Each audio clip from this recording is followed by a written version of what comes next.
What's going on, guys? Welcome back to our channel. And this week's video, that's right, this week's, because if you've watched our June update video, you would know, unfortunately, we are cutting back to 2 videos a week for now, and then in a couple weeks, we're cutting back to 1. But watch that video for the specifics. So this week's video is going to be an album review, and it's going to be my album review. And this week, we are covering Green Day for the first time. So, Green Day is one of my favorite bands. It's close between them and All Time Low for being my favorite band. And so you might be wondering, why are we not doing an artist ranking on Green Day, and why am I doing it an album review instead? Honestly, they have too many songs. They have about 200 songs, so it would just take forever to properly do an artist ranking on them. Sean doesn't want to edit that. I don't want to make visuals for that. It would take a really long time. So we thought. At least I thought it might be easier to do them by album reviews, because I still want to talk about them on this channel, even though we're not going to be able to do that artist ranking format. And so the way we're going to do it is, I'm not going to do it every week. I'm going to try to mix some other album reviews in between. But every week that I do an album review, you could be getting a Green Day album. I might try to separate them by a week or two, or a video or two from me. But yeah, so we're going to do it in reverse chronological order. So we're going to start with the most recent and go back. I don't know that I'm going to cover every album, but I should definitely cover most of them. So we're going to kick it off with 2020's Father of All Motherfuckers. I don't want to say too much about the album, because I'm going to save that for my closing thoughts at the end. But yeah, let's get it on. We're going to rank all the songs to start this album review. So let's get it on.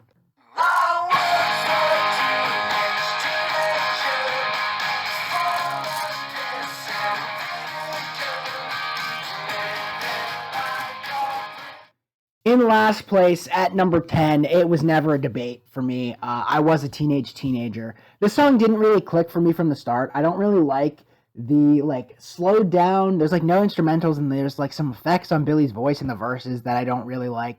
And the chorus is just built on this, really dumb premise. I was a teenager filled with piss and vinegar. I don't think that works at all, and especially to have that as the hook of your song. I don't get it. This song comes in with only a 3-minute and 45-second runtime, and you may be thinking that's not that long, but with this song it feels long, which is never good for a song that's pretty average in length. So I mentioned this in previous videos. I don't have anything against long songs. I love Jesus of Suburbia. I love Homecoming, both by this band, both 9 minutes, and we'll get to those when we get to American Idiot. But there's often songs that are short that feel long because there's just nothing going on, and that's unfortunately the case here. This song never clicked with me when the album came out. It still doesn't click with me now. And yeah, I Was a Teenager comes in at number 10.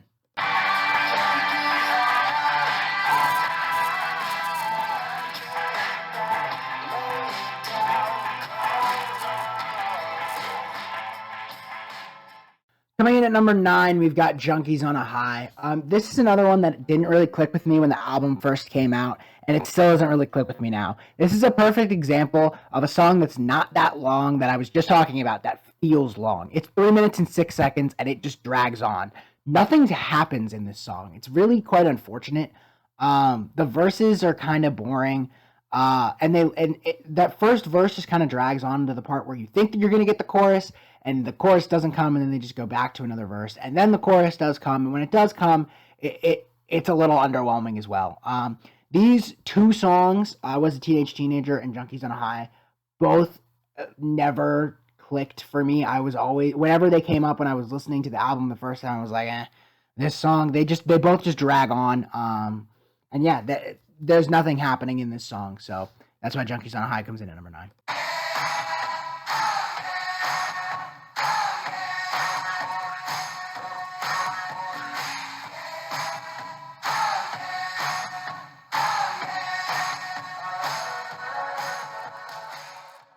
Coming in at number 8, we've got Oh Yeah. This is the start of the songs in the album that I don't really mind. I just hear my closing thoughts, how I feel the album as a whole, so I don't really want to get into it. But I don't mind this song.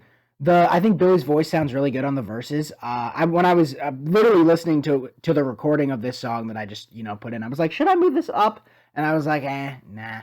Because then that chorus comes in and it's just super underwhelming. It's just a repetition of oh yeah, oh yeah, oh yeah. And I don't know, I want more from the song. I know Green Day is capable of more, and it's just one that's underwhelming for me. It's not bad, but you know, an underwhelming song comes in at number 8.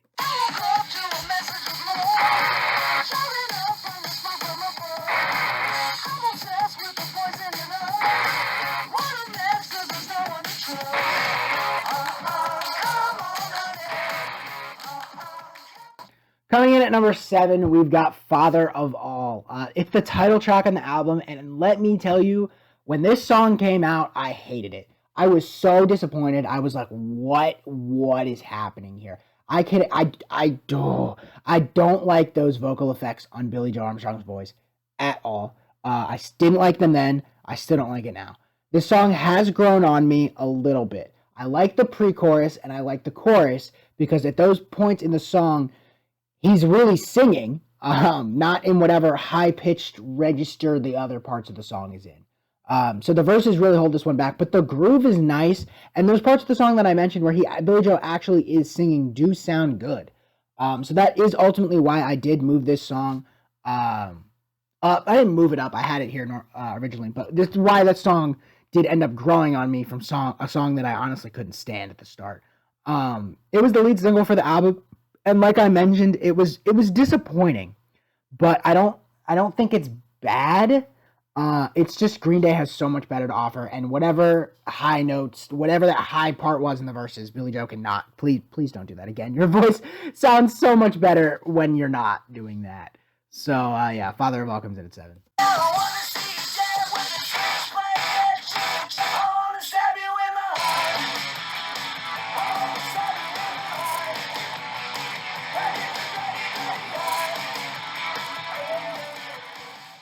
Coming in at number 6, we've got Stab You in the Heart. I think this song works pretty well. I really like that groove. I like the rougher vocals that Billy Joe uses on this song. I think they're much better than the high-pitched vocals that he uses on Father of All. And I think this is overall a pretty solid song. It's got a nice groove to it, like I mentioned previously, and the chorus is catchy. It is short, coming in at 2 minutes and 10 seconds. It's the third shortest on the album, but a lot of the songs on this album are really short.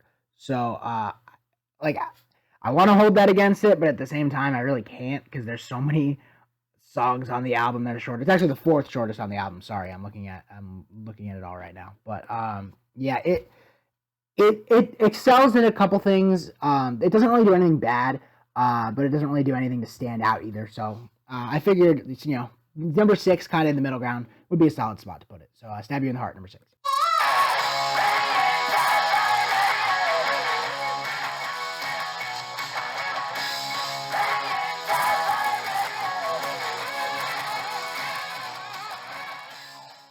Coming in at the number 5 spot, we've got Fire, Ready, Aim. I saw a lot of people hate on this one when it came out, and I really don't understand why. I really like that guitar part. I think it's the highlight of the song for me. And that chorus is pretty catchy. Part of the reason that I like this song. Maybe the fact that it was used with the promotion with the NHL. As if you don't know, I'm a pretty big hockey fan. Possibly, but I really think it works well. Again, I'm talking about it in the context of the album, not in the context of their whole discography. But I think it works decently. It's catchy. But this is another really short one. It's only 1 minute and 52 seconds. So I am still left wanting a little bit more. But, what is here I do enjoy. So that is why Fire, Ready, Aim comes in at number 5.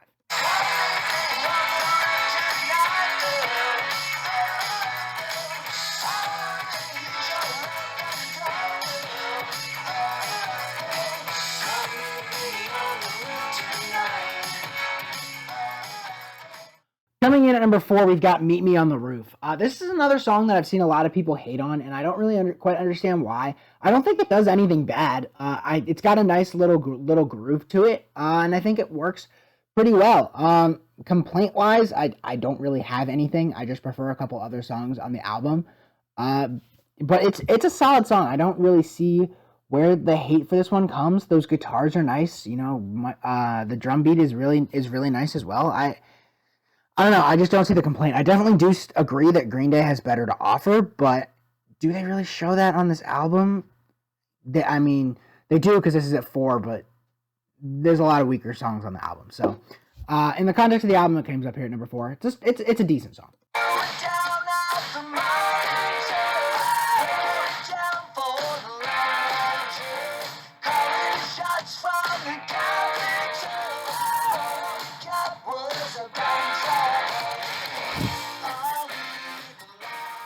Coming in at number 3, we've got Graffiti. I think this song sounds like probably the most Green Day song on the album. Like if you were to show the song to somebody who didn't know what the band was, they would be able to go, oh, like this is very clearly Green Day, which gets it up this high. Honestly, that's something that I really enjoy. I think it's catchy.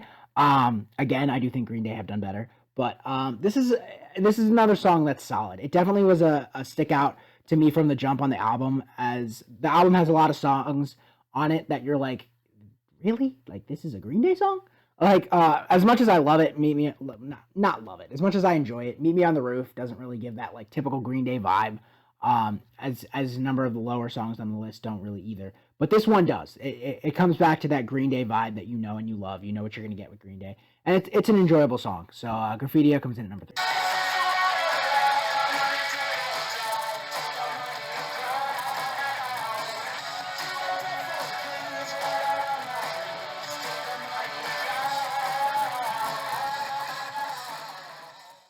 Coming in at number 2, we've got Take the Money and Crawl. I know that a number of people might not exactly agree with me here, but I enjoy this song quite a bit. I have since the moment it came out. I really like the backing instrumentals here. I think they create a really nice groove to the song, and that chorus comes in and it's just super catchy. I know a lot of people think the suck my cock line's kind of cringy, but I can forgive it. It is a little bit, but I think it's kind of funny as well. But again, my main complaint with this song and the next song that's my top song is they're just too short. This is a 2-minute and 8-second song. It's barely over 2 minutes.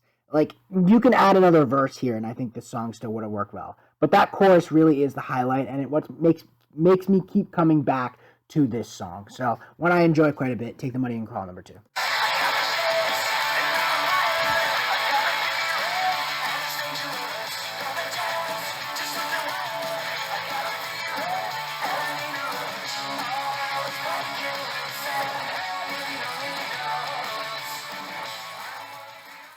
Coming in at number 1, it was never a contest. Sugar Youth, it's easily the best song on this album, in my opinion. As much as I really do enjoy Take the Money and Crawl, this song is just that, but better. It's got another really nice groove to it, a really great guitar part that I absolutely love, and that chorus is just super catchy. It lives in your head. From the jump, from first listen to this album, I was like, yeah, this is the best song. It's not close, and it still is the best song. My main complaint with it is 1 minute and 54 seconds. It's too short. Another verse here would do wonders, and I think it would make this song really get up there in Green Day's discography, even though, again, it is the best song on the album. I think another verse on this song would do wonders into making me like it even more. And in its current state, I do like it, and I am a pretty big fan of it, but it's still just missing another verse. It's 1 minute and 54 seconds. But yeah, a song I enjoy quite a bit. So Sugar Youth, number 1. All right, so final thoughts. What do I feel about this album? You might have been able to tell. I think it's Green Day's worst album. Honestly, I think it's worse than the trilogy. And I just think it's the worst that they have to offer, unfortunately. Father of All, as the lead single, scared me from the jump. And I had a right to be scared. The album art as well, I think it's kind of lazy. I was really excited for it because American Idiot, again, not to spoil anything, but American Idiot's my favorite album of all time. So when I saw that they were using that heart and hand grenade, I was like, this better be good, because you can't use that and it not be good. And I'm very disappointed with this album that it uses the heart and hand grenade, because I think that's so special to me, and it's so special to a number of people because that album is just so good. So I hate to see that image kind of tainted with this one. It's definitely got a number of the weakest songs in their discography on it. Teenage Teenager, I don't like that song. Junkies on a High is just boring. And the top tier songs, I mean, even have their flaws. Like the number 1 song on this album is less than 2 minutes long. And like a lot of the songs they're short. I think the whole album is only like 30 something minutes in runtime, if that. So I don't know. It's it's disappointing. I don't want to say it's bad because I don't think it is. When it came out, I saw a lot of like normal music reviewers that aren't like Green Day fans give it like a 2 out of 10, and I don't think it's that bad. It is still Green Day at the end of the day, but I just don't think it holds up in comparison to their other material. So I don't know. Is part of the reason I'm so hard on it the disappointment factor? Possibly, because again, this is one of my favorite bands, and the hype when I was like, oh, Green Day new album, and then to get this, it's a letdown. And I saw them last summer on the Hella Mega tour, and they didn't play a single song off of this album. And the Hella Mega tour uses the Unicorn from this album, so I kind of thought that they were gonna play at least something in promotion of it. But the fact that they didn't play, not even Father of All, they didn't play anything. Nothing off of this album made it to the set list. And I think that speaks volumes as to how, they know that the fan base feels about it, and maybe even how they feel about it themselves. They never play anything off of the trilogy either, and they, that's not really thought of too highly. Although, in my opinion, we'll get to it when we get there. The trilogy does have some songs on it that I do enjoy quite a bit.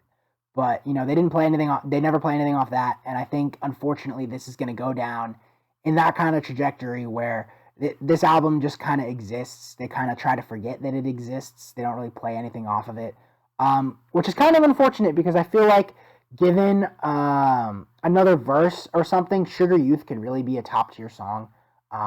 Same with Take the Money and Crawl. But in their current state, they're good, but there's only so good that a song that's a minute and 50-something seconds can be.